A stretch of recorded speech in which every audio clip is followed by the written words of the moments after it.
बऱ्याचदा काही लोकांचा प्रश्न येतो, एस-आय-पी करावी की घर घ्यावं आणि त्याचा ई-एम-आय भरावा? हा एक मोठा मुद्दा आहे आणि बऱ्याचदा लोकांना याचं उत्तर देखील माहिती आहे. एस-आय-पी कंपल्सरी नाहीये, पण तुम्हाला ई-एम-आय कंपल्सरी भरायचा आहे. तुम्ही एस-आय-पीचा एखादा इन्स्टॉलमेंट मिस करू शकता, पण ई-एम-आयचा एखादा इन्स्टॉलमेंट मिस केला, तर बँक तुमच्या मागे लागू शकते. एस-आय-पी करा, पैसे वाढवा, इयर ऑन इयर तुम्ही एका स्टेजला पोहोचाल, जिथे तुम्ही तुमचं ॲसेट विदाऊट लोन करून तुम्ही घेऊ शकता.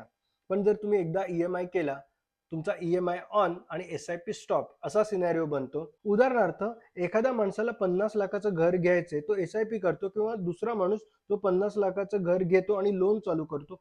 ₹65,000 ई-एम-आय तो 20 वर्षांसाठी. आणि जर दुसरा माणूस त्यांनी जर एस-आय-पी केली ₹30,000 तर 67 लाख रुपयांचा फंड बनू शकतो. जर तुम्हाला लाईफ टाईम ई-एम-आय फ्री जगायचं असेल, तर तुम्ही एस-आय-पीचा मार्ग निवडा. ई-एम-आय कधीही करू शकता.